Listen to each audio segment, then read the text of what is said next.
Class की जो YouTube channel है उसमें आपका स्वागत है।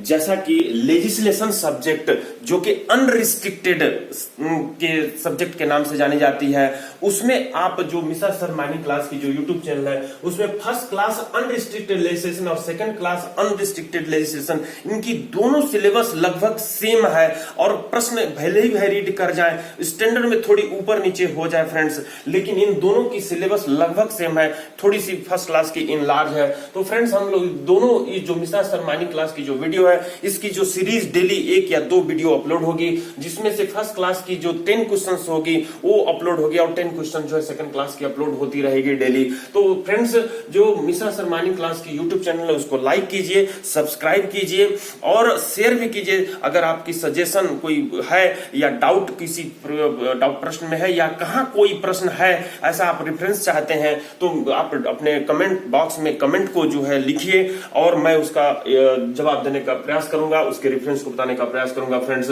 तो लेजिस्लेशन सब्जेक्ट की तैयारी के लिए आगे बढ़ते हैं फ्रेंड्स। इसी आगे को क्रम को बढ़ाते हुए हम जो है जो फर्स्ट क्लास की जो क्वेश्चन नंबर 27 थी, जो विगत वर्ष की प्रश्न आई हुई है डीजीएमएस के, उसकी सॉल्यूशन को 26 नंबर तक की जो सॉल्यूशन थी उसको मैं अपलोड कर चुका हूं, जिसमें 27 नंबर की जो क्वेश्चन है वो क्या कहती है, what is the last day of financial year and calendar year. Financial year और कैलेंडर ईयर का जो लास्ट डे होता है वो क्या होता है। तो यहाँ पर 2 ऑप्शन पूछी है, तो एक डेट तो होगा नहीं, ए बी, तो आपको उसी तरह से रॉन्ग कहते हुए आगे की ओर बढ़ना फ्रेंड्स। यहाँ जो फाइनेंशियल ईयर होती है वो 31 मार्च होती है और कैलेंडर ईयर जो होती है 31 दिसंबर होती है, जिसके संबंध में जो माइंस रूल्स 1955 के डेफिनेशन में जो कैलेंडर ईयर की परिभाषा दी हुई है फ्रेंड्स, तो आप ऑप्शन सी को जो 1 जनवरी से लेकर के 31 दिसंबर तक जो चलती है उसी को हम लोग कहते हैं कैलेंडर ईयर। जो 1 ईयर का 12 मंथ का जो पीरियड होता है उसको हम लोग कहते हैं कैलेंडर ईयर फ्रेंड्स। तो ये जो ऑप्शन सी है उसको टिक लगा सकते हैं। और फाइनेंशियल ईयर जो होती है 1 अप्रैल से लेकर के 31 मार्च तक का जो समय पीरियड होता है उसको हम लोग जो है फाइनेंशियल ईयर कहते हैं फ्रेंड्स। तो ये 27 नंबर की क्वेश्चन को कंप्लीट कर रहे हैं हम लोग। अब जो है क्वेश्चन 28 के ऊपर आते हैं। देखिए क्वेश्चन 28 क्या कहता है। As per Mine Vocational Training Rule 1966, what is the full day release system of training? तो माइंस जो वोकेशनल ट्रेनिंग रूल 1966 है उसमें जो फुल डे रिलीज सिस्टम के संबंध में ट्रेनिंग में क्या बताई गई है। तो यहाँ पर ऑप्शन ए कहता है releasing a group of batch of workers belonging to the same trade at the end of the shift. अगर इंड शिफ्ट ड्यूटी करा करके आप एंड में अगर भेजते हैं तो फुल डे रिलीज कैसे कहलाएगी फ्रेंड्स। ऑप्शन ए तो सही नहीं हो सकती। बी नंबर कहता है releasing a group of batch of workers belonging to the same trade class और category from the normal work. तो नॉर्मल वर्क में जो किसी सेम ट्रेड के या क्लास के या कैटेगरी के लोगों को जब आप खान से रिलीज करते हैं उनके ग्रुप को, तो आप ये कह सकते हैं कि फुल डे रिलीज होगी। तो ये बी नंबर की चांसेस ज्यादा लग रही है। अब आगे की ओर चेक कर जरूर कर लेते हैं friend. Releasing a group of batch of workers belonging to the same mine at the beginning of the shift. Shift के बिगिनिंग में अगर आप releasing a group of batch of workers belonging to the same mine at the beginning of the shift, shift के शुरुआत में अगर भेजते हैं, अटेंडेंस लगा करके आपने भेजने का काम कर रहे हैं, तो भी बिगिनिंग ऑफ द शिफ्ट कहने का मतलब वही होती है। तो ये इसकी भी संभावना नहीं है फ्रेंड्स।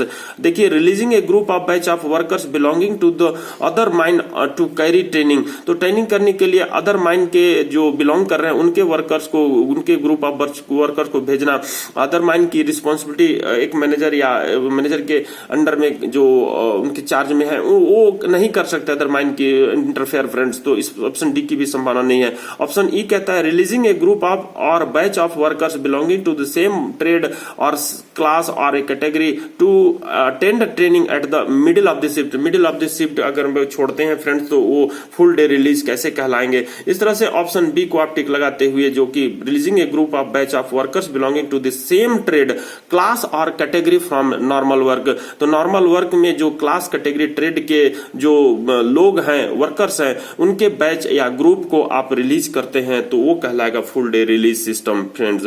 तो यहाँ पर जो 28 कंप्लीट हो चुकी है 29 की बात करें कि व्हाट इज पे बैक मेथड। पे बैक मेथड होती क्या है फ्रेंड्स, तो यहां पर जो आपके सामने ए नंबर ऑप्शन दी है, the payback method of a project is to recover all investment in 2 year time. यानी जो आप बिजनेस करते हैं या जो आप माइन वो चलाते हैं और शुरुआत में जो इन्वेस्टमेंट किए रहते हैं वो टोटल इन्वेस्टमेंट यदि 2 साल के अंदर रिकवर हो जाती है तो वो कह रहा है कि पे बैक मेथड है। तो ऑप्शन ए की संभावना नहीं लग रही है फ्रेंड्स। ऑप्शन बी देखिए, पढ़िए, the payback method is method of evaluating a project by measuring the time it will take to recover the initial investment. तो यहां पर पे बैक मेथड एक मेथड है जिसमें हम लोग प्रोजेक्ट का इवेल्युएटिंग करते हैं, क्या से टाइम को मेजर करके, जिसमें हम लोग इनिशियल इन्वेस्टमेंट को रिकवर कर लेते हैं। The payback method of a project is to recover all investment in 7 year time. हम पे बैक मेथड से जो हमारा इन्वेस्टमेंट है वो सभी हम लोग रिकवर कर लेते हैं प्रोजेक्ट का 7 ईयर के दरमियान में। तो यहाँ पर ऑप्शन बी की संभावना ज्यादा है फ्रेंड्स। ऑप्शन डी में आते हैं, the payback method of a project is to recover all investment in 10 year time. हम इसको 10 ईयर के टाइम में इसका सभी इन्वेस्टमेंट जो है प्रोजेक्ट का जो किए रहते हैं उसको रिकवर कर लेते हैं फ्रेंड्स। ऑप्शन ई में कहते हैं कि the payback method of a project is to recover all investment in 5 year time. 5 year में हम लोग उसके प्रोजेक्ट के सभी इन्वेस्टमेंट को रिकवर कर लेते हैं। तो यहाँ पर जो आपकी जो ऑप्शन बी है वो राइट है फ्रेंड्स। अगर आपको इसकी डिटेल वीडियो देखनी है तो मैं यहाँ पर लिंक दिया हूँ, LIN ये जो होगी के होगी, जिसको आप जो है लिंक कर सकते हैं। इसको मैं के बना देता हूं। ये लिंक आपके सामने दी हुई स्लाइड शो के तहत मैं बड़ा कर देता हूं इसको। अगर ये आप इसको जो है जैसे ही आप इसको फ्रेंड्स अपनी वीडियो के साथ क्लिक कीजिएगा तो ये जो है वीडियो ओपन हो जाएगी और आप इसका जो है स्टडी कर सकते हैं, वीडियो देख सकते हैं फ्रेंड्स। जो यूट्यूब चैनल पर जो वीडियो है जो कि पे बैक पीरियड से संबंधित वीडियो थी फ्रेंड्स, तो मैं इसको स्लाइड शो के तहत बड़ा कर देता हूं। ये मैंने बड़ा कर दिया। तो हम लोग नेक्स्ट क्वेश्चन पर आते हैं फ्रेंड्स, जो 29 कंप्लीट हो चुकी है, पे बैक पीरियड कंप्लीट हो चुका है। अब यहाँ देखिए जो 30 नंबर क्वेश्चन है, the gap both vertical and horizontal between the protective roofing and the top of the cage when the cage is at the bottom of the shaft shall not exceed. तो यहाँ पर कह रहा है कि जब shaft जो शाफ्ट के अंदर जो हमारा केज रहता है वो पिट बॉटम पर है, यानी नीचे की ओर रुकी हुई है, पिट बॉटम पर रुकी हुई है, तो उस केस में जो केज का टॉप है और जो प्रोटेक्टिव रूफिंग लगाई जाती है वो उसके बीच में हॉरिजॉन्टल और वर्टिकल डिस्टेंस कितनी होती है फ्रेंड्स। ये जो प्रश्न कही है उसको मैं पिक्चराइज करके बताने का प्रयास कर रहा हूं फ्रेंड्स, ताकि आपके दिमाग में परमानेंटली जो है प्रवेश कर जाए और आपको दिक्कत ना हो तो समझने में। तो मैं इसको चाक को उठा लेता हूं और देखता हूं, बताने का प्रयास करता हूं। ये मैं आपको प्लान दिखा रहा हूं फ्रेंड्स, प्लान यानी कि ये शाफ्ट की जो है पेरीफेरी है, ये शाफ्ट की पेरीफेरी है। और शाफ्ट की पेरीफेरी जिसको आप पिट बॉटम पर देख रहे हो, पिट बॉटम पर नीचे की ओर खड़ा होकर के, जहां पर जाने की परमिशन तो नहीं रहती, लेकिन ये शाफ्ट की पेरीफेरी दिखाई दे रही है। और इसके बीच में ये जो है आपको जो लगी हुई मैं दिखाने का कोशिश कर रहा हूं, ये प्रोटेक्टिव रूफिंग है। इसको हम लोग बोल देंगे protective roofing, protective roofing, protective roofing बोल रहे हैं। जो शाफ्ट के चारों ओर है ये है shaft periphery, shaft periphery, periphery, shaft periphery है। अब इसमें आपकी जो डोली है वो आने जाने का काम करती है, रुकी हुई रहती है, और एक डोली का जगह ये रहता है, दूसरा डोली का जगह ये रहता है। तो यहाँ पर जो आपकी डोली जिसको आप केज कहते हो, तो ये जो केज का जो टॉप है, केज का जो टॉप है वो टॉप से आपकी जो ये जो प्रोटेक्टिव रूफिंग है इसके बीच का जो डिस्टेंस है, ये डिस्टेंस जो ये केज का टॉप, इसको हम लोग बोलते हैं केज का, केज जो कि इलिप्टिकल साइज की रहती है,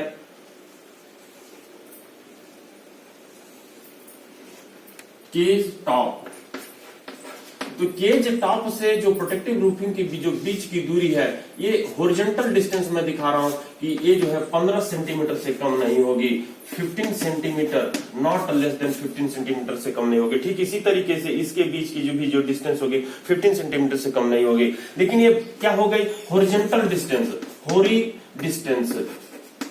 अब यहां पर मैं बात करता हूं वर्टिकल डिस्टेंस की। तो वर्टिकल डिस्टेंस में आप अगर केज को इस तरीके से देख रहे हैं और इसके ऊपर जो है आपकी जो प्रोटेक्टिव रूफिंग है इस टाइप से लगी हुई रहेगी। प्रोटेक्टिव रूफिंग प्लान में आपको ऐसा दिखाई देगा। और ये जो है आपकी शाफ्ट है, ये जो है आपका शाफ्ट है, ये आपकी केज है। तो यहां से जो वर्टिकल डिस्टेंस होगी इसके बीच का और इसके बीच का जो प्रोटेक्टिव रूफिंग से जो केज के टॉप का जो प्रोटेक्टिव रूफिंग, ये केज का टॉप है, केज टॉप, और ये वाली जो है क्या है, प्रोटेक्टिव रूफिंग है। ये जो है प्रोटेक्टिव रूफिंग है, रूफिंग है। तो इसके बीच का जो डिस्टेंस होगी वो जो वर्टिकल डिस्टेंस कहलाएगी, वर्टिकल डिस्टेंस, वो 15 सेंटीमीटर से कम नहीं होगी। तो ये वर्टिकल डिस्टेंस है जिसको आप ये भी इधर से भी दिखा रहे हो, ये वर्टिकल डिस्टेंस है। तो आपको समझ में आ गई होगी फ्रेंड्स, जो प्रश्न कह रहा है कि वर्टिकल डिस्टेंस और जो हॉरिजॉन्टल डिस्टेंस है वो कितनी होनी चाहिए, जिसके संबंध में क्वेश्चन नंबर 30 जो बताई जा रही है। फ्रेंड्स, आपको जो 150 क्वेश्चंस आते हैं उन सभी क्वेश्चंस को आप फॉर्मूले के तौर पर यूज करिए, यानी कि आपको फॉर्मूला याद करना है और वो फॉर्मूले के अंदर जो आने वाली स्टेट्यूट है उसके की नंबर और की वर्ड्स को आपको ध्यान में रखना है। जैसे यहां पर मैं केवल आपके सामने जो कोल माइंस रेगुलेशन 80 का 11 का बी जो कि शाफ्ट सिंकिंग से रिलेटेड, मेरे कर्सर के साथ नजर घुमाने का प्रयास कीजिए।